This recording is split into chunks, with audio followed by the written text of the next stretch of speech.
And then the 7th match on the card, part of the 4-way main event. Mick Foley versus the Monster Abyss in a Monsters Ball match.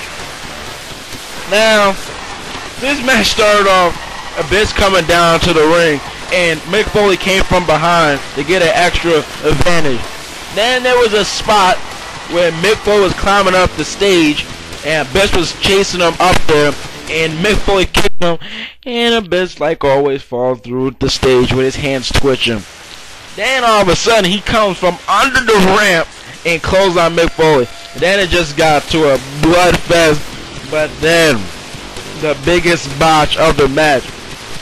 Our new referee came in because Steve Richards got knocked out by Abyss. The referee counted a 4 count.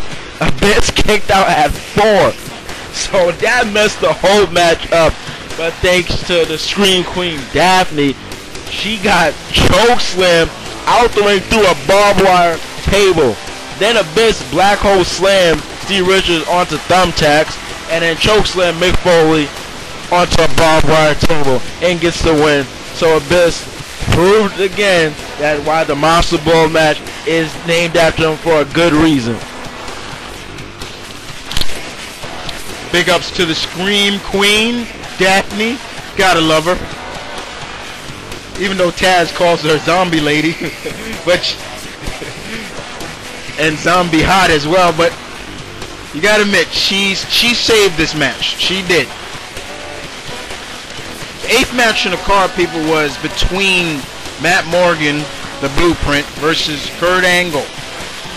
Wrestling's best versus the future. Now, as my bro said, the X Division may have been the best match of the night, spot-wise and everything like that, but this match, wrestling-wise, this was downright the best. No doubt about it. Counters. At first, it started off, Matt Morgan doing his usual stick, power-wise and everything like that, his famous elbows in the corner, but then it came to Kurt. And we all know Kurt is great at telling a story. Worked on the ankle, worked on the leg, beautifully done. Went for the ankle lock many times. But as we saw, Matt Morgan was actually reversing it and countering, kicking out of it. Matt Morgan even hit his signature, the elevator. Kurt kicks out. And you got to remember, this Bound for Glory, Kurt has never won. Gotta keep that in mind, right? So anyway, from there, Kurt went back to the leg. Ankle lock again. Matt boots him off. Matt finally goes up to the rope, something he ain't known for doing. Kurt gets up, suplex him off. But then Kurt goes up, hits the frog splash. In my eyes, we say he was paying homage to Eddie. Matt Morgan kicks out of that again. Match was going back and forth. Finally, Matt Morgan looks like he was trying to do an electric chair. Kurt to victory roll. 1, 2, 3. Kurt breaks his losing streak at Bound for Glory. What happened? After that, they shook hands. So, like I said, this was pretty much a great wrestling match of the night. And now it's time for the main event. The Icon Sting versus the Phenomenal One, the TNA champion, AJ Styles. I am. Now this match, the crowd was pro Sting because it was in his so-called home, which is from Nebraska, by the way. This match started out slow, wrestling-wise, showing that Sting has the veteran upper hand. But then, when AJ started picking the pace, Sting, he can't hold somebody like AJ because AJ's too fast. Then, Sting puts on the Scorpion. He gets 2 Scorpion Death Drops. AJ kicks out. Then he puts on the Scorpion Death Block. Tweaking it like crazy. And actually, AJ actually powered out of it. He just powered out. Then the ending was, okay, AJ was on the apron. Oh yeah!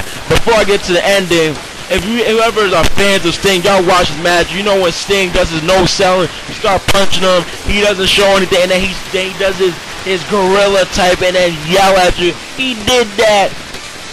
But then the ending, AJ Styles hits a pay off the apron while Sting was in the ring, and Sting did no sell and just looked like he was stupid, and then just dropped to the floor. And then AJ does a Rey Mysterio type springboard splash and gets the 1, 2, 3. So the ending was pretty sudden, but that some people say that took away from the match. It was the best non-interfering match on the card tonight. Nobody interfered. It was a clean win. That and Kurt Angle, those matches had clean finishes.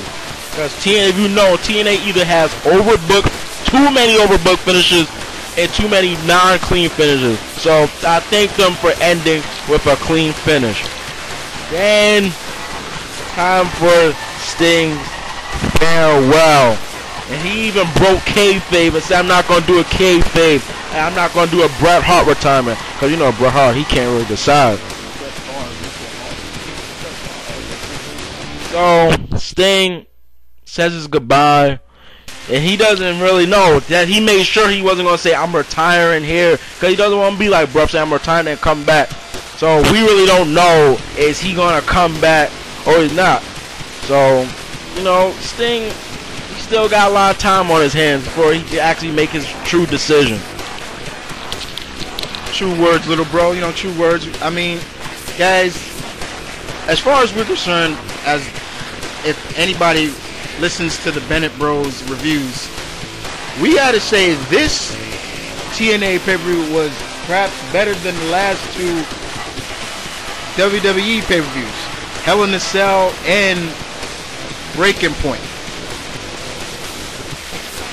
And like my bro said, we don't really know if Sting is gonna leave. This is it for him. But he did say, I'm not gonna pull a Brett Favre. I'm not doing that.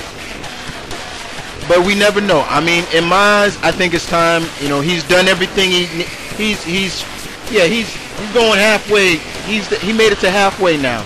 He's 50. He doesn't need to put his body through this treacherous stress anymore. He's done everything.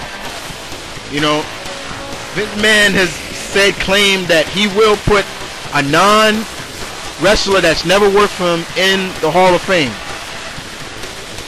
So that's saying something for Sting. Sting